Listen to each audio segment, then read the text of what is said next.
Assalamualaikum warahmatullahi wabarakatuh.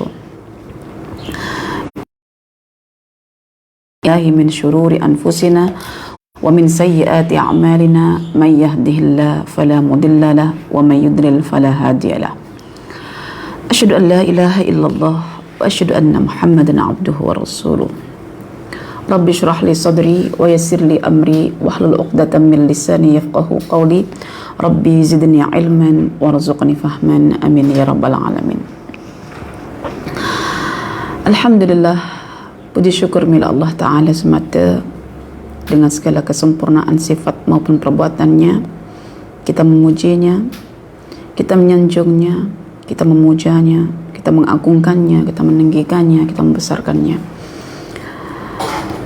Dan untuk boleh membesarkan Allah, menyanjung Allah, maka marilah kita bersama-sama belajar mengenal Allah dalam Al-Quran yang Allah sendiri telah berfirman tentang dirinya.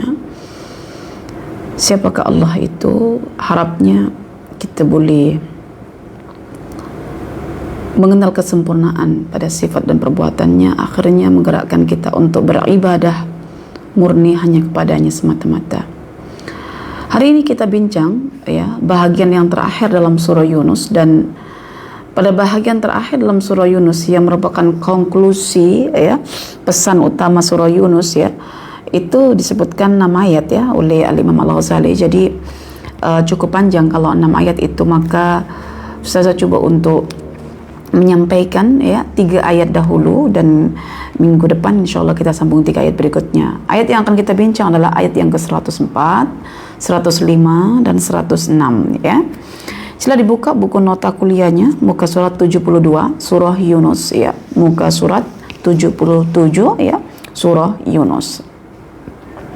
Mari kita gunakan daya pendengaran kita dengan mendengarkan ayat-ayat Allah yang sebentar lagi akan saya bacakan, dan semoga apa yang telah didengar oleh telinga kita itu ditransfer oleh brain kita menuju hati kita untuk diproses menjadi sebuah kefahaman, untuk menetajakan pengetahuan dan akhirnya diamalkan sehingga timbullah amal ilmiah, yaitu amal yang beraksaskan pada ilmu. A'udzubillahi minasyaitonir rajim. Bismillahirrahmanirrahim. Qul ya ayyuhan nas in kuntum fi syakkin min dini fala a'budu alladhina ta'buduna min dunillah walakin a'budu allaha alladhi yatawaffakum wa umirtu an akuna minal mu'minin wa an aqim wajhaka lid-dini hanifa wa la takunanna minal musyrikin wa la tad'u min dunillahi ma la yanfa'uk wa la yadurruk fa in fa'alta fa innaka idzal laminaz zalimin. Shadaqallahul azim.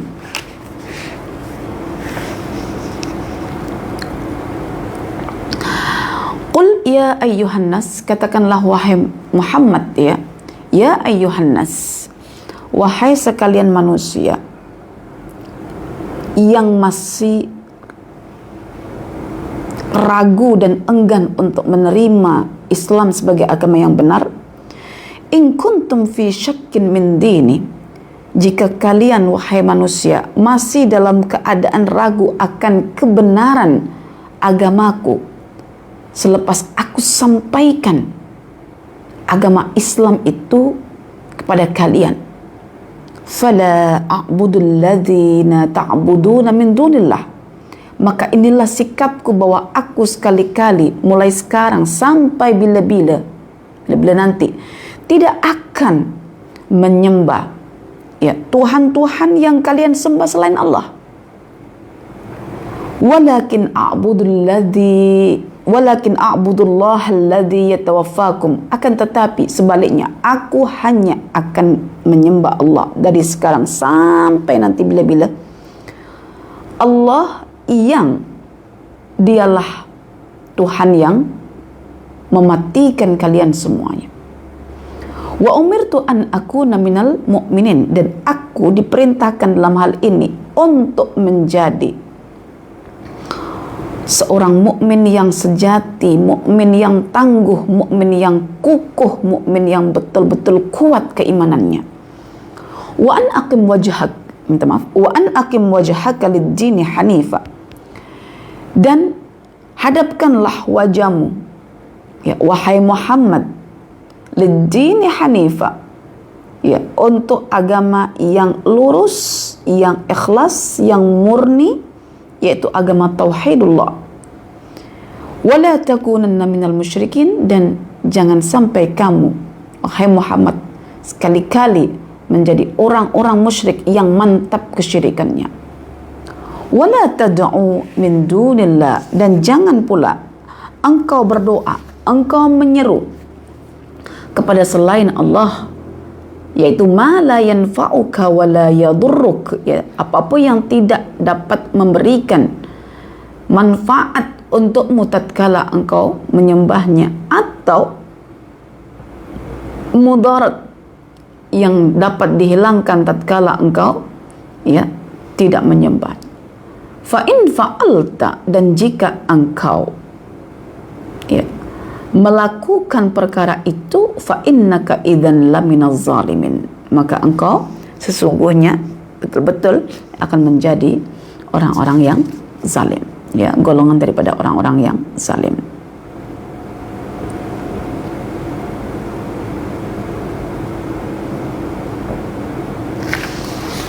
Baik, 3 ayat ini insyaallah kita akan kupas pada siang hari ini, ya. Semoga Allah mudahkan kita untuk mengambil pelajaran, ya, daripada 3 ayat ini, ya, ayat yang Allah sendiri memperkenalkan tentang siapa dirinya kepada kita, dan semoga pengenalan ini membawa kepada rasa kagum kita pada Allah Ta'ala, sekaligus rasa takut kita kepada Allah Ta'ala, sehingga kekaguman kita membuat kita mentaati Allah, ketakutan kita membuat kita menghindari maksiat kepada Allah Ta'ala. Amin ya rabbal alamin.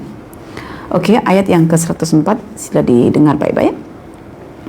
Qul ya ayyuhan nasu in kuntum fi syakkin min dini fala a'budu alladhi ta'buduna min dunillahi walakin a'budullaha alladhi yatawaffakum wa umirtu an akuna minal mu'minin.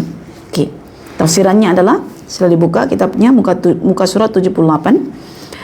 Setelah dijelaskan pada ayat yang sebelum ini bahwa Allah akan menyelamatkan dan memberikan kemenangan kepada orang-orang yang beriman, maka pada ayat ini diperintahkan, ya, Nabi Muhammad, katakanlah wahai Nabi Muhammad, wahai manusia, jika kamu, ya, kalian semua masih dalam keraguan tentang kebenaran agamaku, maka ketahuilah bahwa aku tidak akan menyembah apapun yang kamu sembah selain Allah, karena aku tahu hal itu sesat, dan sembahan kamu tidak dapat menolak mudarat, juga tidak boleh mendatangkan manfaat, tetapi aku menyembah Allah, zat yang akan mematikan kalian. Okey, ini tafsiran tematiknya. Maka kita coba sekarang tadabbur, ya, siapa sebetulnya manusia yang diseru oleh Nabi Muhammad SAW ini? Ya, itu pertama.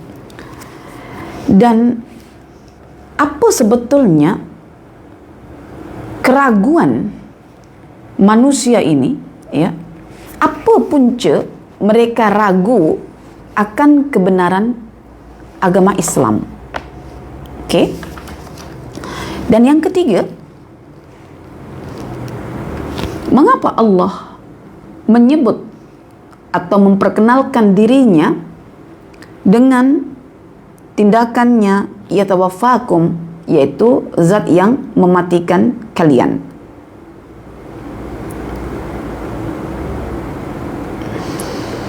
Dan apa makna di sini al-mu'minun wa umirtu an akuna minal mu'minin? Apa makna mukmin di sini? Itu antara beberapa soalan yang nanti puan-puan kena dapatkan jawabannya berdasarkan huraian yang akan saya sampaikan, ya, yang akan saya sampaikan. Okey. Qul ya ayyuhan nas, katakanlah wahai Muhammad, ya, Nabi Muhammad diminta oleh Allah untuk menyeru manusia secara umum.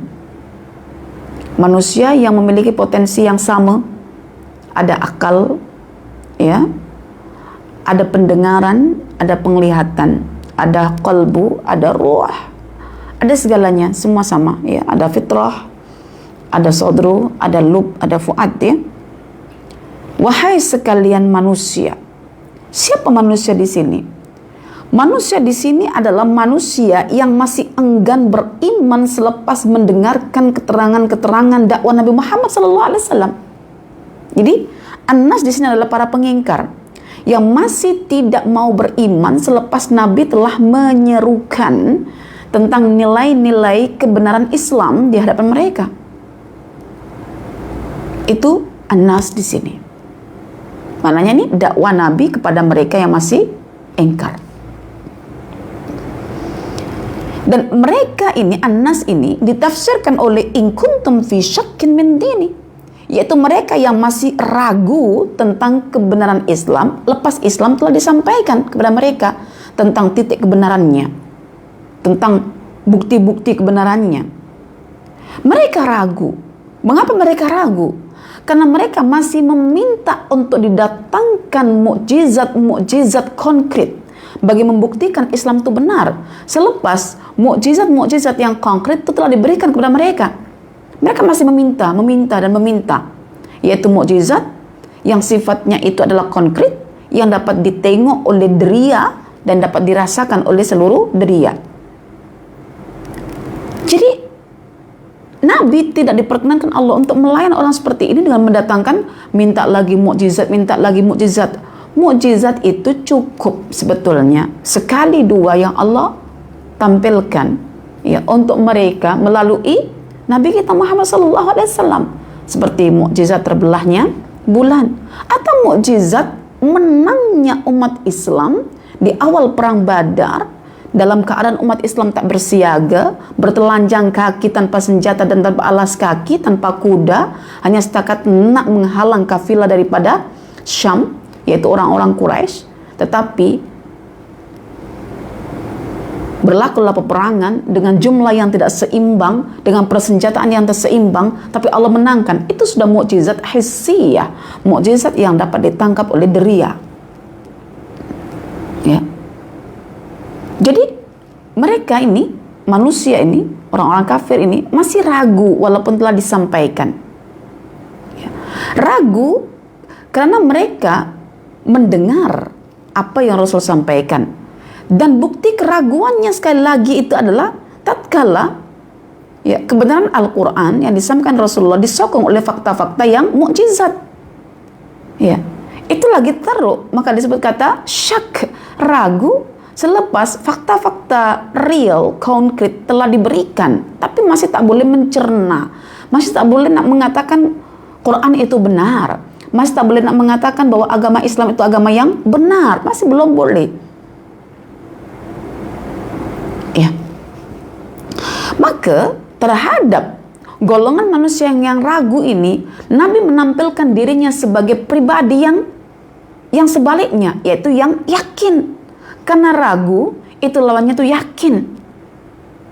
Dan keyakinan Nabi Muhammad ini berpaksikan kepada apa yang Nabi yakini, bahwa Islam itu agama yang benar, dan kekufuran atau kesyirikan itu adalah keyakinan yang batil. Jadi Nabi meletakkan dirinya pada posisi yang sangat meyakinkan bahwa agama Islam agama yang benar, ya. Agama berhala, agama yang sesat, yang batil. Maka atas dasar keyakinan itulah hati Nabi Muhammad menggerakkan lesannya untuk mengucap. Kalau lesan tak mampu mengucap, itu masih ragu kalbunya. Maka ada setengah kalbu manusia tertutup, membuat lesannya tak sanggup berkata-kata. Tetapi ketika kalbunya terbuka, keterbukaan kalbunya itu membuat lisannya mampu untuk berkata-kata bagi membahasakan apa yang ada dalam kalbunya. Apa kata Nabi? Fala a'budul lazina ta'buduna min dunillahi walakin a'budullah allazi yatawaffakum. Jadi kata-kata ini, kata Al-Imam Ibnu Ashur, sama seperti kata-kata Nabi pada surah Al-Kafirun. Qul ya ayyuhal kafirun la a'budu ma ta'budun. Wahai orang-orang yang betul-betul kafir dengan kafir yang sangat tegas, yang sangat kuku, yang sangat jelas. La a'budu ma ta'budun. Begitu juga kejelasanku dalam beriman. Aku sungguh tidak akan sekarang ini menyembah agama kalian, ataupun menyembah Tuhan kalian, ataupun nanti ke hadapan akan menyembah Tuhan kalian. Dan disekat dari sekarang sampai bila-bila aku tetap dalam keyakinan. Maka orang yakin ini adalah orang yang ketika mendapatkannya sekarang, dia ke hadapan susah untuk ditumbangkan. Apabila berlaku keraguan di masa yang akan datang, itu tandanya hari ini dia belum yakin. Dan apabila kita membaca surah Qul ya ayyuhal kafirun yang murni daripada lesan kita, membahasakan tentang keyakinan kita, namun kita tidak merasa yakin dengan agama kita, kita masih meraihkan kepelbagian agama, yang agama semua itu benar dan Islam yang paling benar katanya, itu tandanya kita belum yakin tentang Islam. Maka saya terus terang sekian lama mengamalkan apa yang Nabi ajar, di mana ketika sholat sunat qabla subhi, sebelum subuh, kita diminta untuk membaca surah Al-Kafirun, membaca surah Al-Ikhlas, hanya setakat pemaknaan, ikutkan tafsiran, tetapi saya belum sadar bahwa ketika saya mengucapkan Qul ya ayyuhal kafirun, itu murni sepatutnya daripada hati saya yang telah yakin. Maka saya ketika tahu tafsiran Qul ya ayyuhal kafirun sekarang, saya merasa malu. Adakah aku yakin sehingga aku mengatakan Qul ya ayyuhal kafirun? Seperti mana yakinnya Nabi akan agama Islam sehingga mengatakan la a'budu ma ta'budun. Dan saya sekarang baru menghargai surah Qul ya ayyuhal kafirun itu selepas saya mengkaji seruhan ya ayyuhallazina amanu dalam surah Al-Baqarah dan dalam surah Ali Imran, yang menjelaskan tentang kebusukan-kebusukan, tentang konspirasi-konspirasi yang dilakukan oleh orang-orang kafir, tak kira kafir ahli kitab Yahudi Nasrani, tak kira kafir musyrik seperti orang-orang Quraisy, tak kira kafir munafik seperti orang-orang Madinah yang dipimpin oleh Abdullah bin Ubay bin Salul. Jadi saya rasa, Masya Allah, Alhamdulillah, Engkau telah menggerakkan aku ya Allah untuk menghayati bacaan Qul ya ayyuhal kafirun yang dulu saya memahami, ikutkan tafsiran, ikutkan pemahaman, ikutkan arti terjemahan, ikutkan pemaknaan. Tetapi kini aku merasakan betapa geramnya hatiku ya Allah ketika Engkau membukakan rahasia-rahasia al-fadihah, keburukan-keburukan orang-orang kafir yang setiap hari dalam 24 jam sentiasa membuat makar, konspirasi, perancangan-perancangan busuk untuk mencerai-beraikan umat Islam dalam keadaan umat Islam lalai, leka, sehingga umat Islam hari ini diterkam oleh singa laksana kijang yang bersendirian, diterkam oleh singa tanpa perlawanan. Jadi kita malu sekarang kalau kita baca Qul ya ayyuhal kafirun, apalagi dalam keadaan ngantuk, apalagi dalam keadaan kita tidak ada ghirah, tidak ada rasa cemburu, cintakan agama kita, dalam keadaan kita lah, lek lah, macam kita nak relax je hidup ini, macam agama kita itu bukan segala-galanya. Jadi kita patutnya rasa malu ketika Rasulullah mengatakan, di saat Rasulullah membaca keraguan-keraguan orang kafir terhadap agama Islam, Rasul yakin dengan agama Islam sehingga keyakinannya itu menggerakkan lisannya untuk berkata la a'bud, aku tidak akan menyembah. Digunakan kata la a'bud dengan menggunakan fi'il mudhari untuk menunjukkan mulai sekarang ini kau kena dengar wahai orang-orang kafir, aku tidak akan sekarang ini menyembah apa yang kalian sembah, atau nanti kemudian aku pun tidak akan menyembah apa yang kalian sembah. Dan ucapan ini berasaskan pada keyakinan atas pembuktian-pembuktian bahwa Al-Quran itu benar, dan agama yang diserukan oleh Al-Quran berupa agama Islam juga agama yang benar.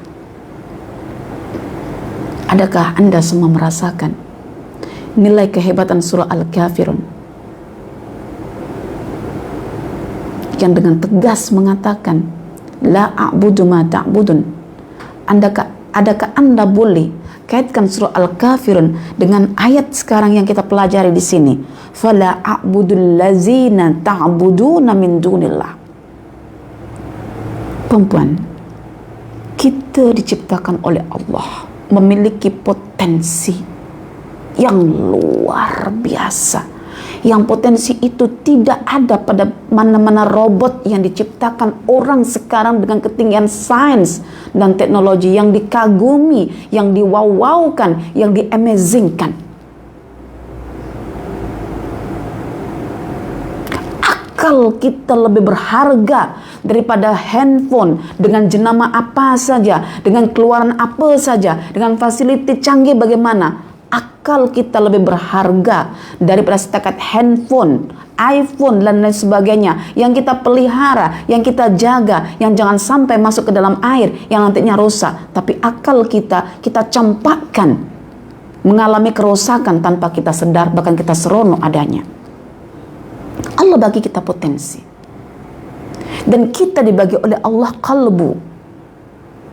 Semalam anak saya bertanya, Ummi, mengapa kalbu disebut dengan kalbu? Apa maknanya? Yang kita tak sangka, anak seumur itu ingin mengetahui rahasia pemaknaan kalbu yang dia sering temukan dalam Al-Quran ketika dia baca dalam Al-Quran. Mengapa banyak sangat kalbu-kalbu, Umi? Mengapa saya tak jumpa brand-brand dalam Al-Quran ini? Apa makna kalbu? Maka saya yakin bahwa anak-anak kita mampu berfikir di awal usianya, sehingga saya katakan bahwa kalbu dinamakan kalbu karena dia collapse, dia kadang on, kadang dia off. Namun pertanyaannya, mengapa kalbu itu on, mengapa kalbu itu kadang off? On kepada kebaikan, off kepada keburukan. Minta maaf, mengapa kalbu itu kadang on, kadang off, ya? Kadang on kepada kebaikan, ya kadang off kepada keburukan, atau sebaliknya, kadang off pada kebaikan, kadang on pada keburukan. Mengapa? Collapse. Kadang kita taat, kadang kita maksiat, bercampur aduk. Kadang maksiat, lepas itu tobat, lepas tobat buat maksiat. Mengapa? Ini namanya collapse sebetulnya, ini namanya qalb. Tapi mengapa? Karena kalbu kita diletakkan oleh Allah di antara dua perkara, di antara dua potensi. Potensi namanya sodru dan potensi namanya fuad. Potensi namanya sodru, di situ Allah letakkan nafsu ammara, yang disitulah syaitan akan yuwaswis, membisik, sehingga timbul keraguan. Dan potensi yang namanya fuad, potensi di situ ada unsur keyakinan, karena Allah letakkan fitrah di situ. Bayangkan antara nafsu dan fitrah menghimpit kita punya kalbu, maka kalbu kita kadang on, kadang off. On pada kebaikan sekali-sekala, off kepada keburukan sekali-sekala. Begitulah. Ya, ketika orang-orang kafir ragu, itu tandanya kalbunya on kepada sodru. Timbul was-was dari syaitan, timbul keraguan tentang hakikat Islam selepas disampaikan yang tadinya itu mulai condong kepada apa yang Rasul sampaikan. Tapi tingginya pengaruh sodru itu, di situ ada hawa nafsu, di situ ada bisikan-bisikan syaitan, bukan satu syaitan, ya. Maka kalbu orang-orang kafir lebih cenderung kepada sodru, sehingga timbul raib, timbul syak, timbul keraguan. Tetapi Rasulullah SAW memposisikan dirinya sebagai seorang nabi yang yakin, dengan disokong oleh adanya fitrah dalam fuadnya yang masih lurus, yang dijaga oleh Allah dari semenjak kelahirannya sampai mendapat kerasulannya, dijaga fitrah itu. Maka kalau kita belajar sirah Nabi, mengapa dari kecil ketika ibunya tak mampu menyusui anaknya, diambil Halimatus Sa'diyah, sampai diurus oleh Halimatus Sa'diyah, sampai dijaga oleh para malaikat, sampai membesar dalam lingkungan yang ekstra penjagaan. Itu tandanya bahwa anak-anak kita sudah sepatutnya secara fitrah itu dijaga, dikembangkan, supaya ketika anak-anak itu connect dengan wahyu, dengan Al-Quran, keyakinan itu akan timbul. Dan keyakinan itulah yang membuat kata-kata ya keluar dengan ucapan la a'budu ma ta'budun. Ya, bayangkan kita membaca Al-Quran, qul ya ayyuhal kafirun, tapi hati kita masih ragu dengan kebenaran Islam, dengan mengatakan ya agama yang lain itu benar, boleh diraihkan, semua menuju pada Tuhan yang sama, cuma caranya berbeza. Ya, kalau akidah kita di akhir zaman tidak kita kuatkan dengan mentadabbur ayat-ayat Al-Quran, membuktikan benarnya ayat-ayat Al-Quran, maka kita akan cakap apa salahnya kita meraihkan. Tetapi Rasul telah menegaskan lakum jinukum waliyadin. Pemikiran tidak boleh bertolak ansur, tetapi bahasa tubuh kita boleh paksakan untuk bertolak ansur. Dengan apa? Dengan masih tersenyum, ya, dengan masih tetap bergaul, tetapi dalam bab pemikiran sudah ada sekatan. Wa idza qara'tal Qur'an ja'alna bainaka wa bainal ladzina la yu'minuna bil akhirah hijaban mastura. Sudah jelas di situ.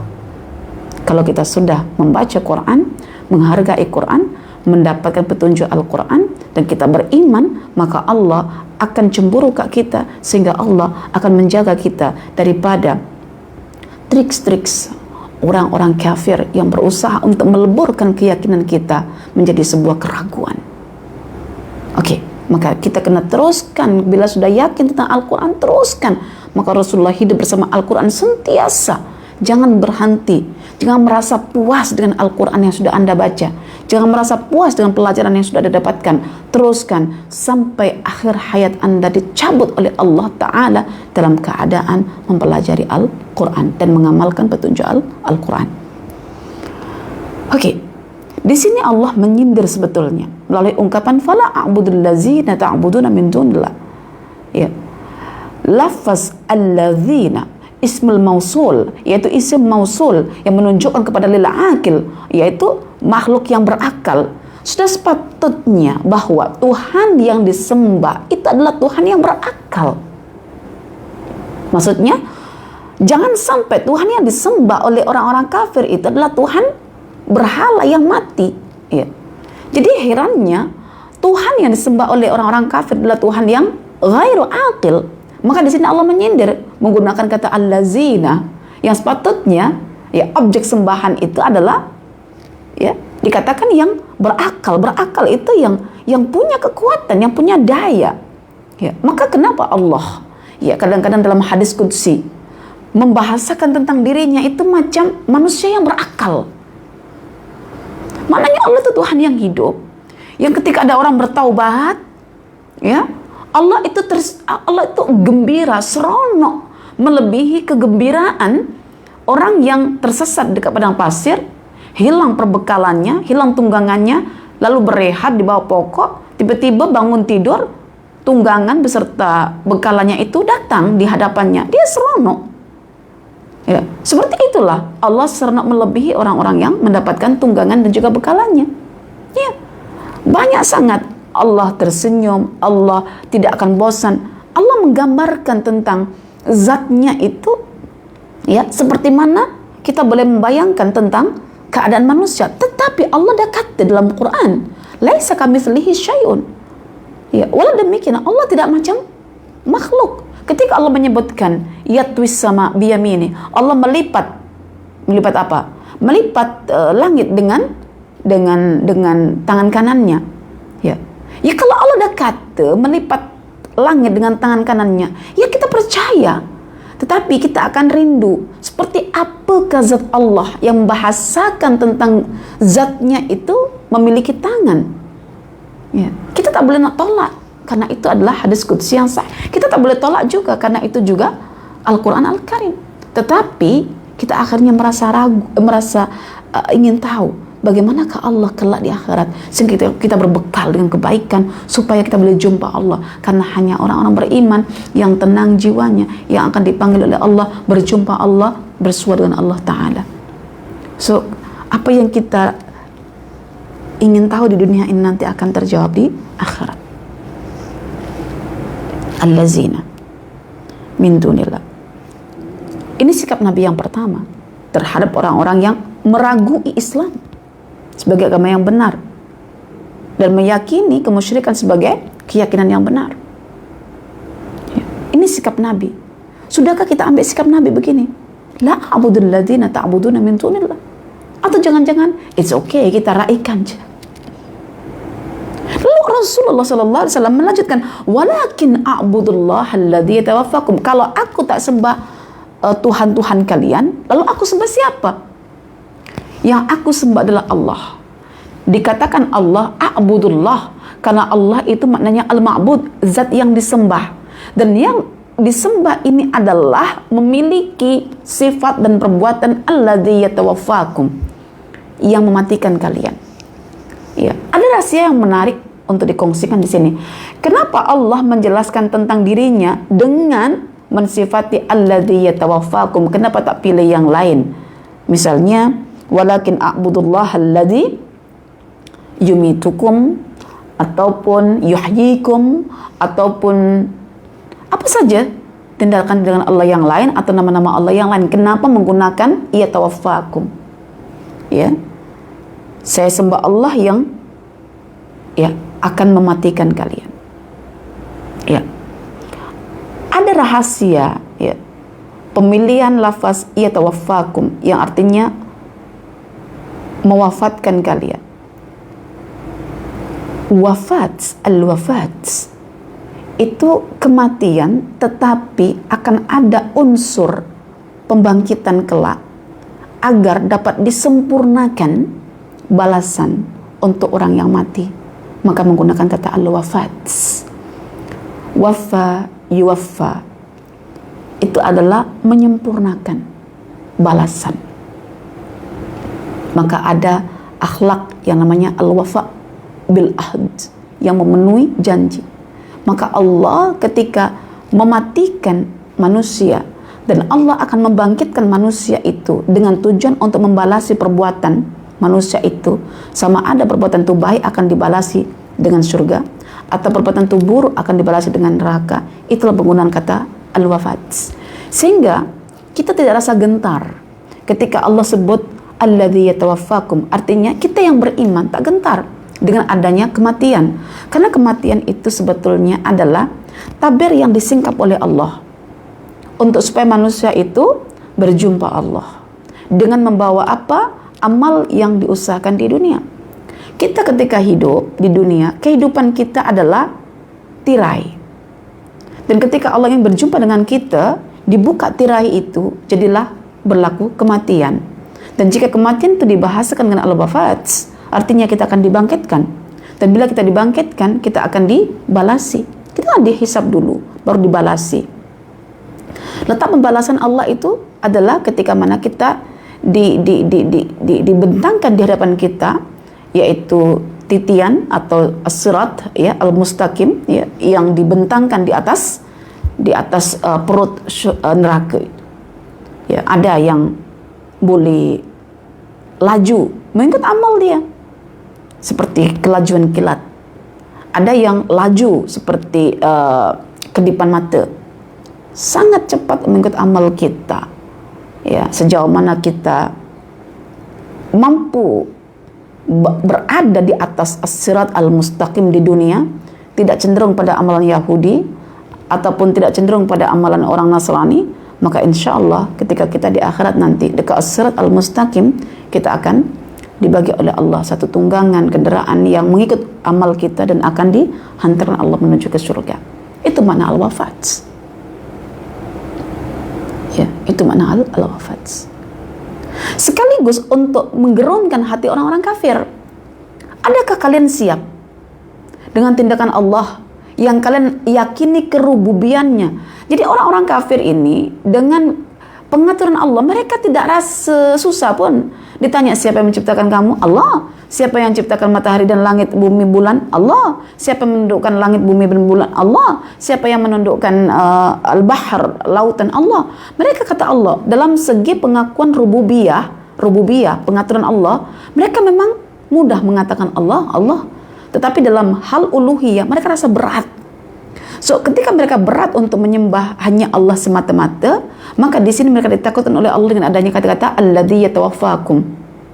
Dah siapkah engkau nak dibangkitkan oleh Allah? Dah siapkah engkau nak dibalasi oleh Allah Ta'ala amal-amal kesyirikan kamu di dunia? Ini menakutkan ya hati orang-orang kafir yang ragu tentang kebenaran Islam selepas Islam itu telah disampaikan dengan kalam baligh Nabi, kalam yang jelas, yang tuntas ya, yang Nabi sampaikan kepada orang-orang kafir. Tidak ada sesuatu yang ditakutkan oleh orang-orang kafir melainkan kematian.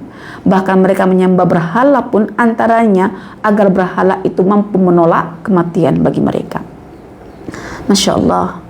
Jadi bila disebutkan kematian, mereka akan takut. Harapnya mereka boleh insaf.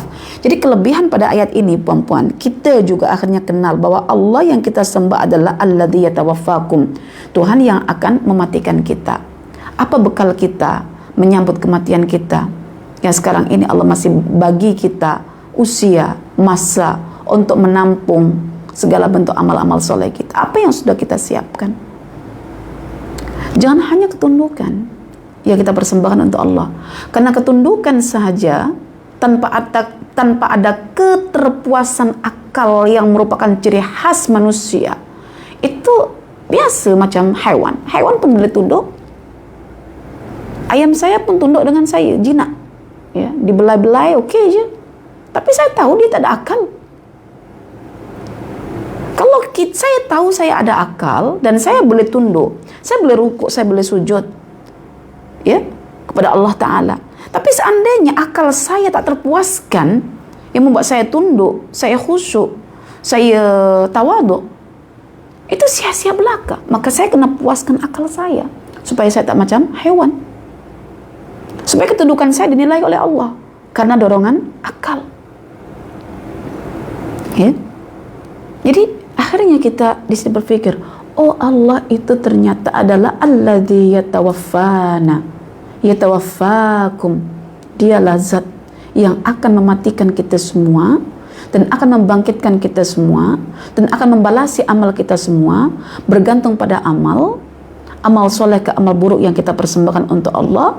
Dan kehidupan kita di dunia hanyalah tirai yang sekejap lagi akan disingkap oleh Allah agar kita terus berjumpa Allah. Adakah berjumpa Allah dengan wujuhu yauma idzin nadhira ila rabbiha nadhira, ataupun basira, suram, muram, durja. Itu yang kita fikirkan. Jadi inilah bagian ayat yang menjentik hati kita. Ya Allah, aku akan mati. Apa yang aku akan siapkan? Bekal apa yang akan aku usahakan untuk mendaki puncak destinasi? Ya, doakan perempuan semuanya ya. Ustazah sudah siapkan, sudah selesai edit semuanya. InsyaAllah Ustazah akan serahkan ke penerbit satu tajuk buku ya tentang risalah hati ya, bekalan menuju puncak destinasi yaitu Allah Ar-Rahman. Kita nak mulai sekarang persiapkan perkara yang paling utama untuk disiapkan, yaitu hati kita ya. Dan Ustazah telah merungkai ya, ada 9 jenis hati itu dengan rungkaian yang lebih sempurna lagi, karena dalam bentuk tulisan berbandingkan dengan huraian ringkas yang Ustazah sampaikan pada ketika di bulan Syawal 2 tahun lepas ya. Jadi Ustazah telah membukukannya ya. Doakan semoga segera terbit ya nanti untuk menyambut Ramadan, dan kita jadikan sebagai satu usaha kita untuk membekali ya jiwa kita mengikut apa yang Allah nakkan dalam Al-Quran ya, sehingga kita ketika mendaki puncak destinasi yaitu Allah Ta'ala, kita nak berjumpa Allah, Allah lorongkan kita pada jalan yang lurus ya, supaya nanti ketika ada perjalanan kedua di akhirat, yaitu berjalan di atas sirat al-mustaqim, kita juga diluruskan oleh Allah menuju surga, lurus. Ya, karena itu Al-Imam Ibnu Qayyim Al-Jauziyah yang mengatakan, ya, dalam tafsir tadabbur aplikatif yang saya baca dalam surah Al-Fatihah, bahwa kelajuan kita, kelurusan kita, keistiqomahan kita dalam melintasi as-sirat al-mustaqim di atas neraka menuju surga itu selari dengan usaha kita, ya, untuk istiqamah di atas jalan yang lurus semenjak kita di dunia. So, kita di dunia ini adalah menggambarkan, mencerminkan keadaan kita di akhirat nanti. Baik buruknya akhirat kita, sukses tidaknya kita melintasi sirat yang dibentangkan di atas perut neraka jahanam, itu bergantung pada sukses tidaknya kita di dunia. Maka bekal apa yang kita akan bawa menuju Allah? Allah telah mengatakan, illa man yauma la yanfa'u malun wala banun illa man atallaha biqalbin salim. Dengan kalbu kita yang sehat, yang selamat, yang salim, kita akan mendaki menuju puncak destinasi. Dan kalbu yang salim itu mesti ada jenis-jenis kalbu yang lain, dari kalbu mukminnya, kalbu muhsyidnya, kalbu mukhbitnya, dan lain sebagainya. Mesti ada, dan itu mesti menjadi satu azam kita untuk mendalami, memahami, dan menghasilkan amalan-amalan hati yang selama ini kita abaikan, asyik cari amalan-amal ritual dalam bentuk amalan badan. Itu yang kita nampak umat Islam hari ini. Maka kemenangan-kemenangan umat Islam itu karena faith mereka, karena keyakinan mereka. Itu yang dibina awal mula oleh generasi terdahulu, termasuklah para sahabat yang dididik Rasulullah selama 13 tahun untuk membina qalbun salim, hati yang murni, hati yang pure, yang jernih, yang kosong daripada kesyirikan dan lain sebagainya. Wa umirtu an akuna minal mu'minin. Lalu Nabi mengatakan pada frasa yang ketiga lepas fala a'budul ladzi ta'budun fala a'budul ladzina ta'buduna min dunillah. Ini kan sikap Nabi. Ya, orang yang yakin tuh punya sikap yang seperti ini. Aku tidak akan sekali-kali menyembah dari sekarang sampai akan datang berhala-berhala yang kalian sembah, agama-agama yang kalian anut. Yang kedua, sebaliknya aku hanya akan menyembah Allah, zat yang akan mematikan dan membalasi amal-amalanku ketika di akhirat nanti. Dan aku diperintahkan untuk menjadi orang yang beriman dengan iman yang mantap. Wa umirtu an akuna minal mu'minin, bukan wa umirtu an akuna amanu. Dan aku diperintahkan untuk menjadi orang-orang yang beriman, bukan menggunakan fi'il tapi menggunakan isim. Kalau dalam Quran itu sudah ada kata-kata al-mu'minun, itu maknanya Allah tengah membahasakan tentang keimanan yang mantap. Maka Rasulullah Shallallahu Alaihi Wasallam adalah pribadi yang perlu kita contoh dari segi keimanannya. Bagaimana cara membina keimanan 13 tahun dekat Madinah, dekat Mekah. Lama Rasulullah dibina imannya oleh Allah Ta'ala, 13 tahun. Dan pembinaan iman itu disertai dengan kepenatan-kepenatan, keletihan-keletihan, penderitaan-penderitaan. Ya, itulah kehidupan Nabi Muhammad SAW ketika dibina imannya oleh Allah. Dan kita yang percaya Islam hari ini akan dibina oleh Allah juga iman kita dengan situasi-situasi yang sangat menyakitkan kita, yang membuat kita menderita, yang membuat kita tersiksa dan lain sebagainya. Maka saatnya jika kita menderita, tersiksa, kembalilah pada ayat-ayat Al-Quran. Marilah kita mempelajari ayat-ayat marifatullah yang membina iman kita. Maka kenapa kita bersoal, Ustaz, saya ini dah rasa beriman dah, tapi kalau baca Quran atau disebutkan nama Allah, dibacakan ayat Al-Quran, hati saya tak gemetar, Bon. Hati saya bukan semakin bertambah iman, Bon. Itu tandanya Anda masih allazina amanu, dan Anda diminta untuk menguasai ya pemahaman-pemahaman tentang seruan Allah, ya ayyuhallazina amanu. Tujuannya selepas menguasai, memahami, dan mengamalkan petunjuk-petunjuk yang digunakan melalui seruan ya ayyuhallazina amanu, Anda akan menjadi orang al-mu'minun. Karena itu orang mukmin itu cirinya, kalau di mukmin ya, yang mukmin dan dibacakan Al-Qur'an itu gemetar ketakutan hatinya, apalagi ayat-ayat Quran yang berbicara tentang masalah al-wa'id, janji-janji Allah di akhirat, tentang masalah huru-hara akhirat, huru-hara di hari kiamat, itu akan berdebar-debar, wajal, dan iman itu akan naik. Maka Allah berfirman, innamal mu'minun alladzina idza dzukirallahu wajilat qulubuhum wa idza tuliyat alaihim ayatu zadatuhum imana wa ala rabbihim yatawakkalun. Kalau orang itu sudah berstatus al-mu'minun minal mu'minin, itu dibacakan Al-Quran, yaitu zikrullah, gemetar hatinya, seolah-olah ayat itu menampar-nampar dirinya, seolah-olah ayat itu menjelaskan posisinya di akhirat nanti tidak selamat, sehingga ketika berbuat ketaatan rasa diterima ke tidak amalku ini, karena takutnya luar biasa. Pas itu iman bertambah, pas itu hanya berserah pada Allah Ta'ala. Itu al-mu'minun. Jadi kita sebetulnya kalau baca Quran, kita boleh detect kita. Bahkan patutnya Anda bersyukur kalau ada kawan mengatakan, kita ini sebetulnya dalam ilusi iman jelas, kita ini masih rasa ada sifat munafik. Kalau Anda mengatakan, awak ni macam-macam tidak cakap, nak kata kita orang ni masih munafik lah, nak kata kita orang ni masih musyrik lah, nak kata kita orang masih kafir lah, memang awak suci sangat ke? Patutnya kita bersyukur kalau seandainya kita merasa bahwa kita ini masih kafir, kita merasa bahwa dalam diri kita ini masih ada unsur kekafiran, kesyirikan, kemunafikan. Karena barang siapa yang masih merasa bahwa dalam dirinya itu ada sifat kemunafikan, maka dialah orang mukmin. Dan barang siapa yang menyangka bahwa dalam dirinya itu tidak ada sifat kemunafikan, maka dialah orang kafir. Orang munafik itu sendiri. Jadi kalau kita sangka diri kita ini sudah, kalau kita menyangka bahwa diri kita ini adalah orang yang sudah betul beriman, bermakna kita adalah munafik. Tapi kalau kita menyangka bahwa diri kita adalah orang yang munafik, maknanya kita itu merasa beriman. Karena itu kalau kita baca Quran, orang kafir itu very simple kriterianya.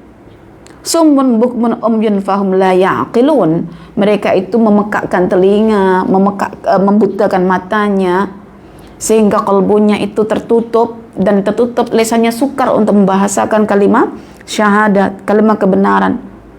La ya'qilun, karena potensi akal berupa pendengaran, penglihatan, pemikiran tadi fungsikan. Sama orang munafik juga begitu. Summun bukmun umyun fahum la yarji'un. Ya. Sama sebiji orang kafir, ini tak berfungsi, sehingga tak boleh kembali pada jalan yang lurus. Dan kalau kita sadar bahwa kita jarang menggunakan ini kita, maknanya kita yakin bahwa dalam diri kita ada sifat orang kafir, ada sifat orang munafik, ada sifat orang musyrik, ada sifat orang ahli kitab. Dan ketika kita melihat betapa buruknya sifat orang kafir, munafik, musyrik, ahli kitab, kita akan rasa jijik dengan sifat-sifat itu, lalu kita bergerak menuju sifat-sifat orang mukmin. Maka perlahan-lahan kita akan mencari sifat-sifat orang mukmin itu macam mana. Hebat. Tapi kita kena melakukan secara bertahap, by proses, dengan mengamalkan seruan-seruan keimanan dalam Al-Quran. Makanya saya selalu berpesan ya, seruan ya ayyuhallazina amanu ini bukan hanya kepada orang-orang yang rasa masih belum beriman, tapi orang-orang yang sudah merasa beriman lagi tertuntut untuk mendengarkan apa Allah punya bimbingan, petunjuk berbentuk larangan ataupun perintah kepada orang-orang yang mengaku beriman itu, supaya kita tidak terjebak dalam ilusi keimanan diri. Itu sepatutnya. Oke. Maka ada baiknya ya perempuan, saya suggestkan ya, saya rekomendkan, ikuti kelas saya, yaitu seruan ya ayyuhallazina amanu yang kita telah adakan beberapa bulan sebelum ini ya. Alhamdulillah masih buka pendaftaran ya untuk peserta baru, dan nanti boleh berhubung pada nombor ya WhatsApp yang terdapat dalam iklan itu. boleh juga tengok pada Facebook Abu Ilkia ataupun dekat page saya Dr. Saleh Aswari. Semoga kelas itu memberi manfaat kepada kita untuk menuju pribadi mukminun, seperti mana Nabi kata, wa umirtu an akuna minal mukminin. Nak jadi orang mukmin, bukan orang amanu. Nak jadi orang mukmin ni perlu proses, puan-puan, bukan segera. Dan proses itu dikatakan sebagai pendakian kita menuju Allah, supaya nanti ketika di akhirat Allah mudahkan kita dalam melintasi sirat al-mustaqim di atas neraka jahanam. Kita akan rasa semangat, betul-betul semangat untuk berada di atas jalan yang lurus dengan ilmu pengetahuan, karena nasib kita di akhirat itu ditentukan dengan tindakan kita di dunia. Ketika Allah singkap tirai berupa kehidupan kita di dunia menuju kematian kita, maka apa yang kita pikirkan ketika kita dibangkitkan adalah, apakah aku boleh melintasi sirat al-mustaqim di atas perut neraka jahanam itu? Maka sekarang, selagi Allah bagi umur kita, mari kita perbetulkan hati kita, mari kita dalami ayat-ayat Al-Quran. Kita boleh keluarkan ayat-ayat Quran mengikut apa yang kita nak. Nak misalnya merintis akhlak yang elok, carilah Al-Quran. Nak membina psycho ataupun jiwa yang tenang, cari dalam Al-Quran. Nak cari hukum-hukum fiqh dalam Quran, carilah. Nak dalam proses pendidikan untuk anak-anak, carilah. Nak semua. Karena itu Allah dah kata, wa kadzalika nufassil ayat, aku telah kelas-kelaskan ayat-ayatku. Wa kadzalika nubayyin, aku dah jelaskan ya ayat-ayat yang telah aku kelaskan. Wa kadzalika nusarrif, aku dah ulang kali-kali perkara itu dalam penjelasanku. Tidakkah kita nak ambil pelajaran? Ramai orang kehilangan silabus hari ini, ramai orang kehilangan subjek hari ini, pening kalangka buat sana sini nak cari, nak benda yang jadi tanpa kajian. Akhirnya hidup sana sini hanya menumpang kajian orang. Di mana akal kita yang Allah bagi untuk Al-Quran itu? Cubalah kita belajar, cubalah kita menghargai Al-Quran yang Allah berikan. Wa an aqim wajhaka lid-dini hanifa wa la takunanna minal musyrikin. Bahkan perintah selanjutnya ya, untuk Rasulullah, hadapkanlah wajahmu untuk agama yang lurus. Digunakan kata wajah karena wajah adalah simbolik untuk seluruh badan manusia. Inilah makna totality, makna yang merangkumi segala jasad manusia ada pada wajah. Maka ketika kita menyimpan keburukan dalam sadru kita, lalu Allah nak dedahkan keburukan yang kita simpan kemas dalam sadru kita, maka Allah menyingkap keburukan dalam sadru kita dan diletakkan dalam wajah kita. Maka di akhirat nanti ada wajah yang berwajah suram, kelabu, ada berwajah biru, ada yang berwajah macam-macam lah ya, disebutkan dalam Al-Quran itu. Itu adalah bias gambaran daripada sadru yang menyimpan segala keburukan selama hidup di dunia. Maka wajah itu menampilkan identiti secara total tentang manusia itu. Anda malu, ditunjukkan raut muka Anda. Anda marah, ditunjukkan raut muka Anda. Anda bahagia, ditunjukkan raut muka Anda. Kalau Anda sekalian misalnya pernah ikuti bedah buku saya tentang bahasa tubuh dalam Al-Quran, Anda akan tahu betapa hebatnya Allah dalam menyusun anatomi manusia, dan setiap organ kita, badan kita akan menampilkan bahasa-bahasa tubuh untuk menggambarkan apa yang ada dalam dada kita. Ya. Maka kalau kita mengabdi pada Allah, letak keikhlasan kita boleh tercermin dalam raut muka kita. Adakah kita menyembah Allah dalam raut muka yang Bismillahirrahmanirrahim, alhamdulillah, lepas itu muka kita macam ya tidak ada keseriusan. Wa idza qamu ila sholati qamu kusala yura'una an-nas wa la yadhkuruna Allah illa qalila. Seperti orang munafik, malas-malasan. Muka kita macam tak ada ghirah pada solat yang kita tegakkan. Ya, sekali lagi muka. Maka wajah sangat penting. Maka kalau kita solat, menghadapkan wajah kita ke arah kiblat dan menghadapkan jiwa kita pada Allah Subhanahu wa ta'ala, itu hakikatnya kita diminta betul-betul untuk mensinergikan antara wajah kita yang menghadap kiblat, kalbu kita yang menghadap Allah, supaya kalbu kita dicerminkan keadaannya itu oleh wajah kita, wajah yang betul-betul khusyuk dalam menghadap Allah Subhanahu wa taala. Ya, wajah. Maka jangan kita asik poles wajah kita saja, tapi kita lupa memoles hati kita yang dapat dicerminkan oleh wajah kita. Wajah kita bersinar bukan ditentukan oleh make up kita setebal manapun, tapi wajah kita akan berseri-seri, akan ceria, akan putih bersinar, ya, ibyadat suju, itu karena kita menghiasi kalbu kita dengan perhiasan-perhiasan yang sudah sepatutnya kita hiaskan. Dan apakah perhiasan itu? Nah, itulah yang akan kita dapatkan nanti perbincangannya pada buku yang sekejap lagi nanti, ya. Insyaallah doakan Ustazah akan terbitkan. Baik. Kemudian wala takunanna minal musyrikin, ya. Dan janganlah kamu wahai Nabi Muhammad betul-betul menjadi orang yang musyrik dengan musyrik yang mantap, ya. Kata musyrikin di sini mantap karena disebutkan dalam bentuk jumlah, minta maaf, dalam bentuk isim, yaitu isim apa? Ismul fa'il. Musyrik, orang yang musyrik, yang mantap. Oke. Disinilah kita akhirnya juga mendapati bahwa Nabi Muhammad SAW dididik oleh Allah fitrahnya, dijaga oleh Allah kesucian fitrahnya. Buktinya apa? Nabi diminta wa an aqim wajhaka lid-dini hanifa, dan silakan engkau hadapkan wajah kamu wahai Muhammad ke atas agama yang lurus. Ini fitrah, ini perbincangan tentang fitrah Nabi. Masih ingat tak? Ayat ini hampir sama dengan redaksi dalam surah Ar-Rum ayat yang ke-30. Wa an aqim wajhaka lid-dini wa aqim wajhaka lid-dini hanifa fitratallahi allati fattara an-nasa 'alaiha la tabdila li khalqillah. Wa aqim wajhaka lid-dini hanifa, dan hadapkanlah wajahmu pada agama Hanifah.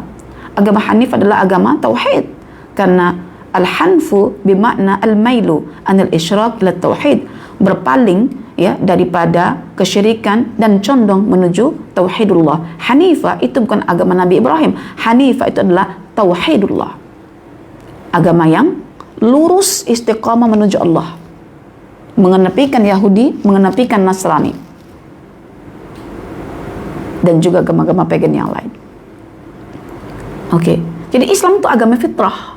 Maka ketika Quran turun membawa risalah Islam, maka dia akan selaras dengan fitrah. Maka fitrah itu untuk anak-anak tolong dijaga. Anak-anak, so apa? Ketika akal dia sudah betul-betul berfungsi secara maksimal, yaitu dengan dihadirkan ayat-ayat Quran, anak itu respon segera. Karena apa? Fitrah terjaga. Tapi kalau fitrah sudah kacau bilau, sudah tak lurus, dicemari dengan adanya pemikiran-pemikiran yang buruk, pemikiran transgender lah, LGBT-nya, transagama, macam-macam. Ketika besar baru dihadapkan pada Al-Quran, anak ini akan menyeleweng. Kenapa? Fitrah dia tidak siap untuk merespon. Maka ini pentingnya pendidikan anak dari kecil adalah menetapkan untuk menjaga kesucian fitrah. Seperti mana Allah mendidik Nabi kita ketika umur 40 tahun dengan ayat Al-Quran untuk melestarikan fitrahnya yang terjaga sebelum 40 tahun itu. Bayangkan kita ini perempuan, anak-anak kita nak beria-ia untuk menjadikan anak kita anak yang baik, tapi kita silap dalam merujuk pakar-pakar parenting. Anak kita dari kecil dibiarkan bermain, dan mereka kata bermain itu fitrah. Padahal fitrah itu adalah ketundukan seorang anak. Dari awal anak itu ada dekat alam zur, alam rahim, yang Allah sebutkan dalam surah Al-A'raf ayat 172. Ya, ya Allah berkata, alastu birabbikum qalu bala syahidna. Itu sudah ada fitrah. Sampai akhirnya ketika dilahirkan, ibu bapak diminta untuk menjaga fitrah itu, menjadi seorang murabbi, bukan dibiarkan nanti besar baru boleh pilih agama, sementara fitrah telah tercalar, telah terselewengkan. Anak-anak sekarang kalau tak perasan, puan-puan, kita tengok perfilman dunia anak-anak itu sudah dimasuki semua unsur-unsur LGBT, Siapa yang tak kenal Abang Shelly dalam Upin Ipin misalnya? Siapa yang tak kenal? Baru perasan kan anak kita udah berlagak-lagak macam Abang Shelly. Padahal anak kita lelaki. Oleh itu, ya, di sini ditekankan fitrah yang Allah letakkan dalam fuad manusia, selari dengan ruh yang Allah letakkan dalam diri manusia, ya, membuat manusia itu boleh beroleh keyakinan sehingga mantap dan boleh mengatakan la a'budul ladzi nata'buduna min dunillah. Juga mantap untuk mengatakan walakin a'budullah alladzi yatawaffakum. Juga boleh mantap nak kata wa ana minal mu'minin. Ya, wa ana minal mu'minin. Okey. Jadi wa an akim wajhaka lid-dini hanifa itu adalah hanifa bermakna at-tauhid, dan makna tauhid yang terdapat dalam lafaz hanifa itu ditekankan pada potongan ayat wala takunanna minal musyrikin. Ayat Quran ini kalau kita nak faham satu lafaz, dia tidak akan lepas daripada keterangan selepasnya juga ataupun sebelumnya. Kalau Allah katakan wa an aqim wajhaka lid-dini hanifa, dan hendaklah kamu menghadapkan wajah kamu pada agama yang hanifa, terus ada kata-kata wala takunanna minal musyrikin. Oh, hanifa itu maknanya tauhid, maka saya dilarang untuk menjadi musyrik. Itu makna mantiq dalam ilmu Al-Quran. Makna mantiq dalam ilmu Al-Quran atau teori mantiqiyah, teori yang berpaskan pada akal kita untuk memahami kandungan Al-Quran. Wala tad'u min dunillahi ma la yanfa'uka wa la yadurruk fa in fa'alta fa innaka idzan laminadh zalimin.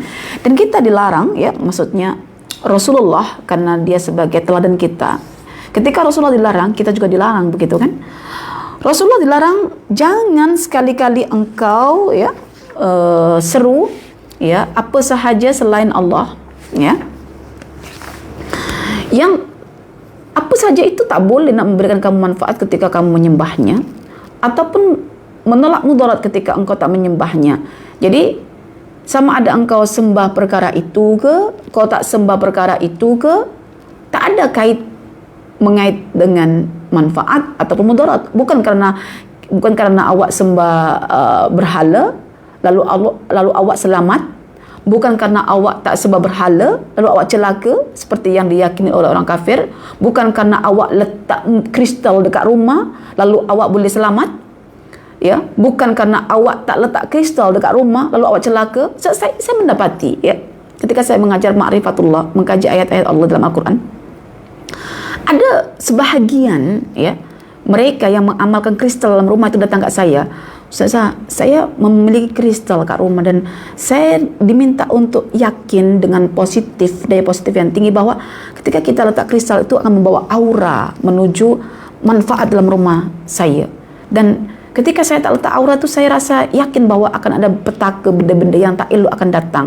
So saya berusaha untuk yakinkan diri saya bahwa dalam rumah saya itu ada aura ketika ada kristal dengan warna-warni bebatuan itu yang menampilkan warna pinknya, merahnya, putihnya, kebiruannya, yang setiap warna-warni itu akan membawa aura tersendiri.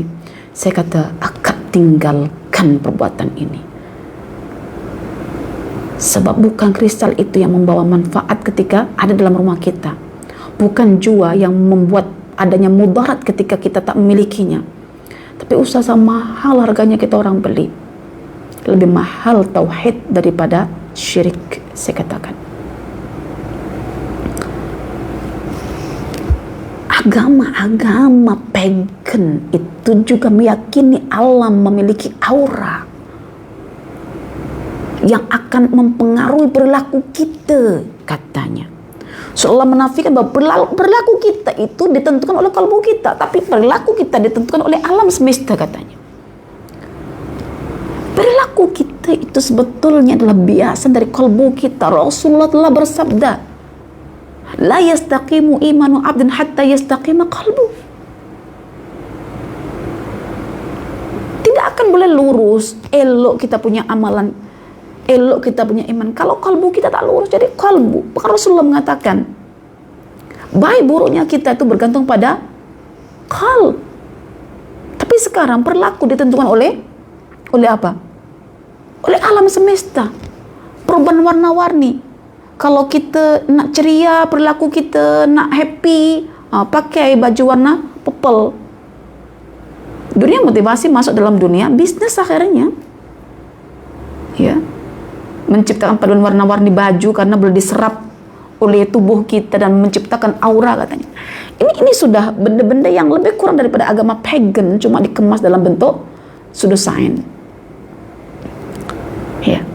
Sampai percaya dengan zodiak, ramalan bintang-bintang yang itu semua daripada agama pagan yang tidak berpaksikan wahyu. Lalu kita punya Quran sekarang ini, kenapa tak kita gunakan? Kita yang udah belajar Jawahirul Quran masih campur aduk dalam melihat ilmu yang benar itu mana, yang batal itu mana. Sampai tak heran kita kalau dalam grup kita sendiri macam-macam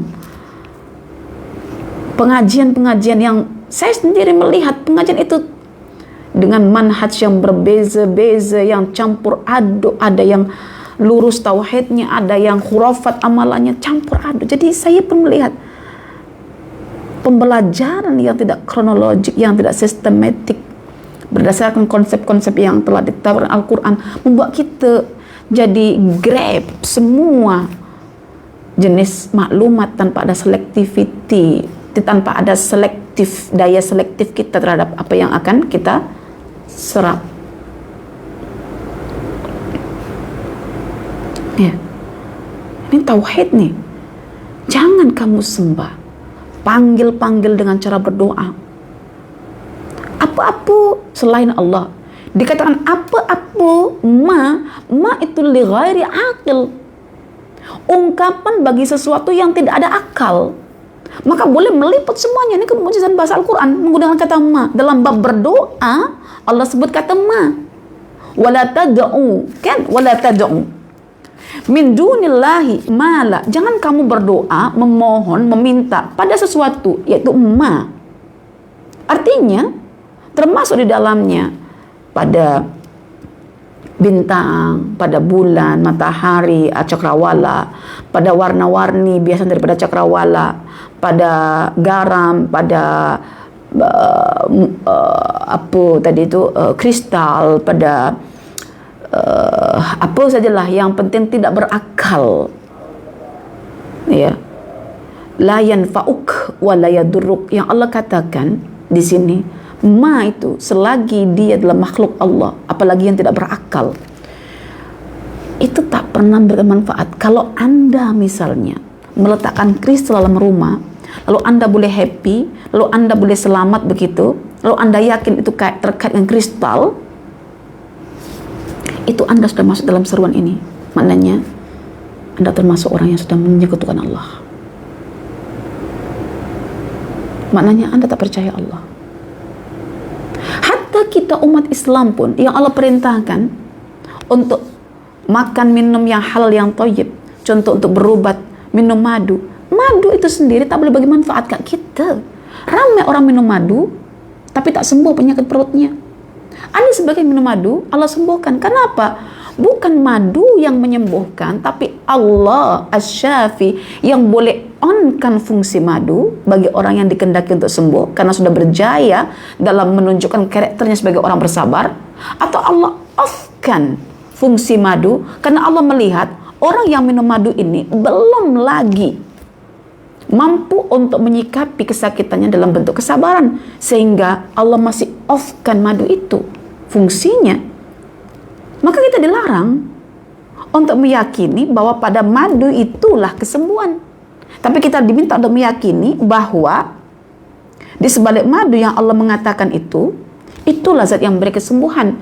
Jika Allah yang menyuruh dan kita meminumnya dan belum sembuh, itu tandanya Allah belum menginginkan kita punya kesembuhan, karena masa bagi Allah untuk membuat kita bersabar belum cukup. Masa bagi Allah untuk membuat kita suci daripada dosa-dosa belum cukup. Masa bagi Allah untuk mengangkat derajat kita atas kesakitan yang kita hadapi belum cukup, sehingga Allah offkan. Itu maknanya berobat. Masya Allah. Ya. Itu madu yang disebutkan.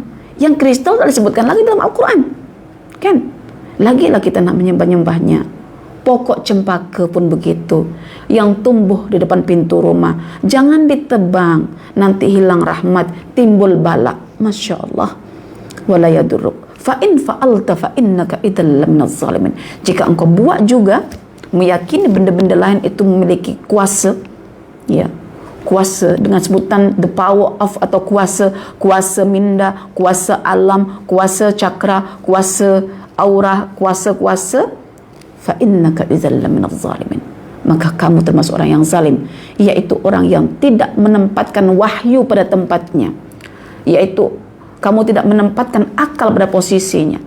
Kamu zalim, kamu zalimi Allah, zat yang menghidupkan dan mematikan kita.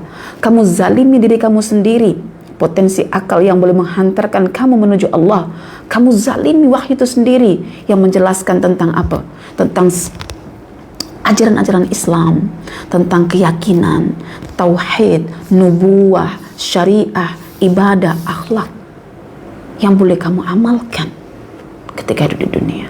Maka jangan jadi orang yang zalim, dan orang yang zalim adalah orang yang tidak pernah menempatkan sesuatu pada posisinya, termasuk ketidakmampuan kita dalam menempatkan potensi akal sebagai media untuk mengenal Allah Ta'ala. Itu zalim besar, dan janji Allah, orang yang tidak mampu menempatkan potensi akal pada tempat yang sepatutnya, Allah akan campakkan, Allah akan humbankan orang itu ke dalam neraka sebagai bahan api neraka. Walaqad dara'na li jahannama, ya, katsirun minal insi wal jin lahum qulubun la yafqahuna biha wa lahum a'yunun la yubsiruna biha wa lahum adhanun la yasma'una biha. Surah Al-A'raf ayat 179. Jangan sampai perempuan, ya, kita abaikan potensi akal kita. Ustazah nak betul-betul seperti mana Rasulullah nakkan kita beriman dengan cara yang benar, bukan main shortcut. Nak anak soleh bukan semudah kita nak menada bekas wuduk mak ayah kita lalu kita minumkan ke anak kita, ya. Anak soleh, anak yang baik adalah anak yang beriman, dan beriman itu didapatkan daripada Al-Quran. Yang Al-Quran itu perlu dibaca, difahami, dan diamalkan. Hati akan terhias dengan keimanan, hati akan terhias dengan keyakinan, ketundukan. Barulah anak jadi anak yang soleh. Kalau seandainya anak soleh itu cukup dengan ditadahkan bekas air wudhu kita sebagai mak ayah, tidak ada ceritanya di dunia ini anak yang derhaka. Cukuplah kasih bekas tadahan air wudhu. Ini yang tidak logik tapi orang suka. Kan heran kita. Ini yang mengatakan betapa murahnya kesolehan itu. Cukup dengan benda-benda yang Allah, saya kata, napalah masih ada yang percaya. Okey. Jadi baik itu perempuan yang boleh kita sampaikan, dan semoga memberi manfaat, karena saya ingin mengajar buku Jawahir ini macam mengajar yang bebas, yang tidak terkait dengan berbagai konsep-konsep yang meletihkan. Jadi lebih banyak menyorot fakta-fakta yang kita rasakan lah di kehidupan kita di akhir zaman ini. Jadi saya ingin menghidupkan suasana ayat ini selari dengan konteks kita. Jadi macam hiduplah Al-Quran ini selari dengan zaman kita, juga selari dengan zaman-zaman sebelum kita dan sesudah kita. Hanya pada Allah kita berserah. Semoga Allah berikan kita petunjuk semuanya dan mendapatkan bimbingan untuk tetap berada di atas jalan yang lurus. Aqulu qauli hadza wa astaghfirullah li wa lakum. Subhanakallahumma wa bihamdika asyhadu an la ilaha illa anta astaghfiruka wa atubu ilaik. Alhamdulillahirabbil alamin. Wassalamualaikum warahmatullahi wabarakatuh.